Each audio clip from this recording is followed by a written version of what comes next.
Hello everyone and welcome to another episode of Jerome's Awful Review Show. In today's episode, we will be discussing about a movie about a man and his split personality as they fight to see who wins the mind.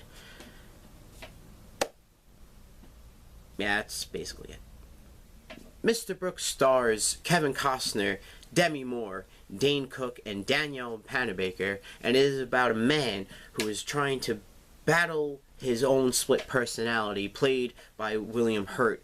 And it's okay. The movie, it's like how it's shot is very weird, and it's edited very weird as well. And I don't mean like it's weird cut shots. I mean like they cut the scene just it's literally like a second too soon. It's like they'll be talking, like, for instance, they'll be like, okay, so what do we do now? And it just cuts. It doesn't leave, like, that little second or two to build that little tension. It kind of just cuts, and it's like, alright, on to the next scene. And you just kind of, like, don't get enough time to get into the moment and be like, you know, like, sometimes how you see, like, a shocking moment, and you, like, take that little, like, intake of breath, like, oh my god. You don't get time for that. It literally cuts so fast that you're just like, oh, okay, next scene. So I have to pay attention now. And it kind of dulls the movie a bit for me. And also, they use these kind of camera effects, you know, editing effects, I should say, not really with the camera. Editing effects. And it is just weird. I understand what happened. So basically, Kevin Costner is a man, and William Hurt is his other side, his split personality. And now, Kevin Costner, as a person, he's just a, you know, he's a man, works at a fucking boxing company, and, you know, he just has a loving family. And he's just a family man and businessman. But William Hurt's character, well, his split personality, is a killer and enjoys killing. So I did like the acting between them because Kevin Costner has to play both. So, like, you know, play the killer and the, you know, common household man. So when he's a common household man, his speech is different from when he is as the killer. When his speech, he's kind of, you know, a little shy. You could tell he's like kind of like shy. He's like taken back a bit, and, you know, he's a little like iffy on things. Like he's a questionable man, and, you know, but when he's this, you know, in the killer mode, he's very distinct. He's sharp. He's, you know, quick with his words, and very straightforward, and talks properly, and doesn't like kind of whisper. He just like, and that I did like. It showed when it was the difference of character and the difference of a person. And that I did like. What I didn't like, though, is there's parts where, you know, you see William Hurt's character, and, you know, he's like, will be in the backseat or behind him, and behind Kevin Costner's character, and he's like talking, but you don't know if he's just talking aloud or he is having just a mental talk, but it's shown as he's talking aloud. Because when we first see it happening, he's talking aloud, and his wife kind of turns to him and kind of just like, oh, is everything okay? Like, so it kind of makes it sound like he was talking to himself. But then later in the movie, when Dane Cook's character appears, which we will get to, he's talking aloud, and he's moving his head and doing things, but Dane Cook doesn't even realize it. He's sitting right next to him. Like, there's a shot where the guy, he literally turns around, and just like, Dane Cook doesn't even notice it. And he's just like, okay, but like, I'm sorry, if you're driving a car and someone just goes, we're gonna kill that son of a bitch, wouldn't you just be like, hello, keep your eyes on the fucking road, man, you're gonna get us killed.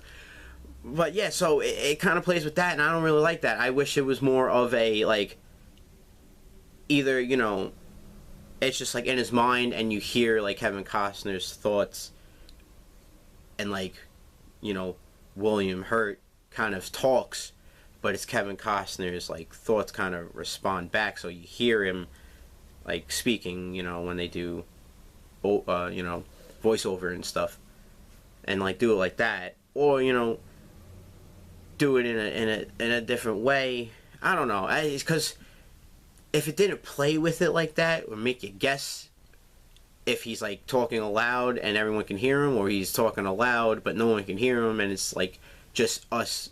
It's just like showing us, the audience, that he's talking with, you know, his split personality.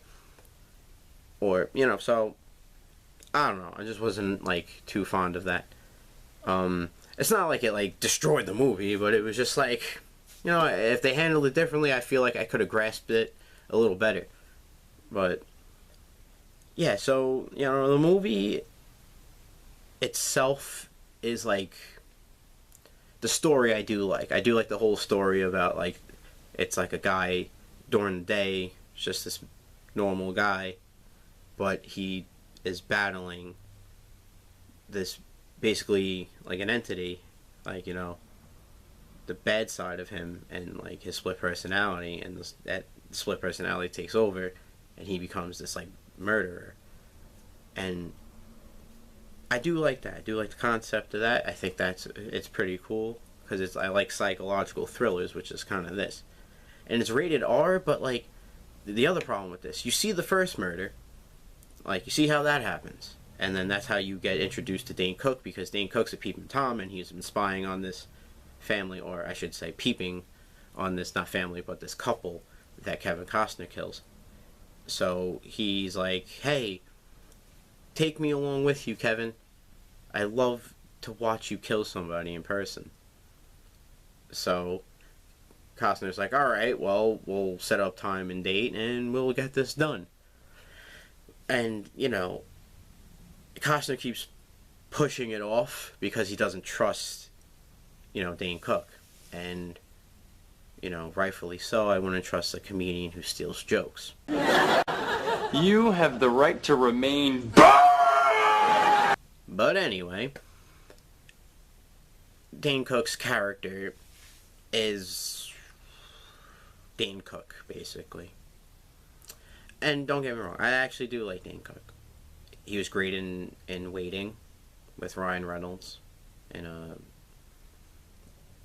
so, it's not like I hate him. But he kind of suffers from, like, the Will Smith syndrome, where he's kind of typecasted as the same guy in every movie. Nothing too special about him. He kind of, you know, he's what Dane Cook is, except you make him a peeping Tom who likes murder. And speaking of liking murder, Kevin Costner's character actually gets off on murder. Literally, you see his cheeks, big clappers, the caboose. Well, you see him naked, basically, and he kind of gets off on these murders, and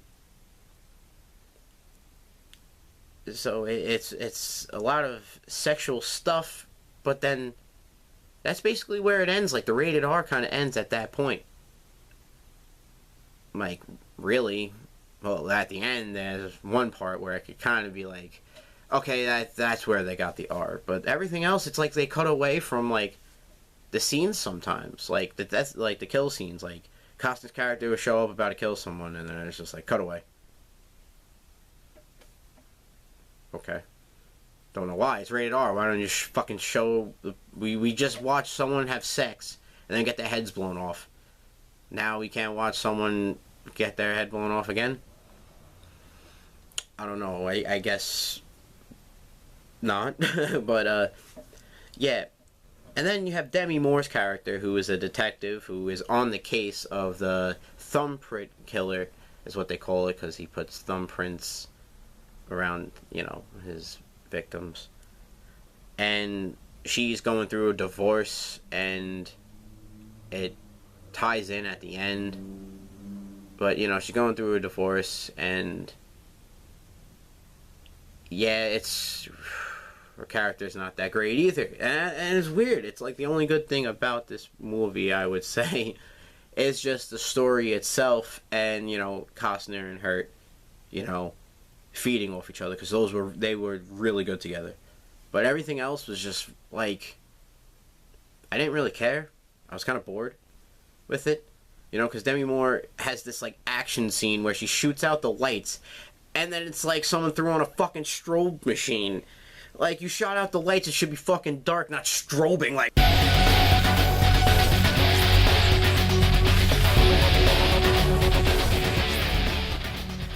So after the fucking strobe orgy, I was kind of already just turned off by that scene, because it's like they just gave Demi Moore an action scene, and then, logically doesn't make sense because they just destroyed the hallway lights, and I don't think if you destroy hallway lights that a fucking strobe effect would come into play. But their stories actually do kind of combine at the end, because Kevin Costner takes along Dane Cook after Dane Cook's like, please, I just want to go and watch you kill somebody. So finally, after a couple of tries, Kevin Costner takes Dane Cook, and they drive all the way to kill, lo and behold, Demi Moore's ex-fiance and the ex-fiance's lawyer. So, during the ride there, Kevin Costner kind of gets a little suspicious of Dane Cook. Well, I should say William Hurt, because he's the more smarter one, I assume. And he's like, well, you shouldn't really trust this guy. And Kevin Costner's like, oh yeah, no problem. I don't trust this man. I got this, don't worry. So, as they're driving back after killing, Dane Cook's like, yeah, it was so fucking much fun. It was so much fucking fun. Now you're gonna fucking die, asshole. And basically, Kevin Costner's like, alright, well, I actually was planning on you to kill me. So, yeah, just drive me to a graveyard. We're gonna find a dug-up grave, and you're just gonna shoot me as I stand there, probably arms wide open, Jesus pose, as I fall into the grave. And Dane Cook's like, sure, sounds like a plan. So they go to the graveyard, and the most magical thing happens. We watch Dane Cook die, and yes, it was actually glorious. And I don't mean, because I witnessed Dane Cook die, which is probably one of my greatest things that I hope happen. I'm very kidding. I actually like Dane Cook. I love him in Waiting. Waiting's another great movie. I'm probably going to review that. But, back to the point. You watch, it's just actually, I like how it was kind of done. Even though you kind of knew it was going to happen. So Dane Cook has the gun, and he goes to Kevin Costner, and he's like, alright, I'm going to shoot you now. You ready? Costner's like, bring it on. So, boom. What? The gun's not working. Goop. The gun's not working. Guess what happened? Kevin Costner's like, well, I sneaked into your apartment, and I fucking jammed your gun, and I took out the little clip thingy with bobber, so now you can't fire your gun. Because, I was really planning on you to kill me. But then I kind of decided, Danielle Panabaker, who I really didn't mention in this review, is having a child. So, I would like to become a grandparent. So, yeah, I decided to live, and I'm just going to kill you instead. And Dane Cook's like, what? And then fucking Kevin Costner just takes a freaking shovel, cracks him on the side of the head. Dane Cook's like, huh? And then fucking, bang, shovel. Actually, this time it's a shovel, but shovel right across the neck of Dane Cook. Dane Cook starts bleeding out. Kevin Costner's like, well, yeah, I actually did have another gun too. So, I was double preparing for you to kill me. Because if that was like, maybe I don't want to live anymore, if that gun jammed, I would just throw you this one. You could kill me then. But now, nah. So he fucking throws him in the grave and buries him, and Dane Cook dies. And, it's released in the paper because another thing was happening that, Dane Cook took pictures in the beginning of the movie of Kevin Costner's character killing the first people we see him kill, and he was like, I will frame you if you fuck me over. And then Costner's like, well, you can try, but if I kill you or you die, we could just put the blame on you. And that's what happens, they put the blame on Cook's character, and everyone is like, oh, he was the thumbprint killer, hooray, problem solved. And then Kevin Costner is just chilling there, and he's like, well, I have one more thing I have to do. So he calls Demi Moore's character, and, you know, and he's like, hey, why do you do what you do? And she's like, well, because my dad wanted a boy, and, you know, I tried to prove him that girls can just, you know, do what boys can do. And, you know, if that does happen in your life, that's pretty fucked up, because girls can do what guys can do, just so you can make that clear. But Costner's like, okay, cool, well, yeah, peace out, and just hangs up. And Demi Moore's like, well, I don't think that was actually the real killer. So, yeah, the movie just fucking ends. Yeah, so that's really it. The movie's like kind of, it's okay, it has good moments, but more than, it's just kind of boring. And, you know, Costner's great, Hurt is great, Moore's great too. I just don't like her character. You know, but yeah, that's really it. And okay, well, okay, the ending is just doesn't make sense either. So he comes home and he goes to kiss Daniel Panabaker goodnight, and Daniel Panabaker stabs him in the fucking throat. Costner bleeds out, but it was all just a dream.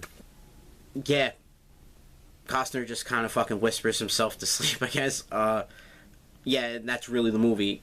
It's not that good. It's not bad either, but I don't know. I think I was preparing for a little more. Like, I could look past, you know, the editing and the weird fucking camera, the video editing that they do in some of the scenes, but other than that, it's like, I feel like lots of things were missing, and it was kind of boring, but it wasn't like bad. It was just kind of boring, like you expect. I guess it was me expecting more, but other than that, Mr. Brooks is an okay movie. Good cast, good acting, but just there's something not there that, you know, kind of ruins it. But anyway, take care. I'll talk to you next time.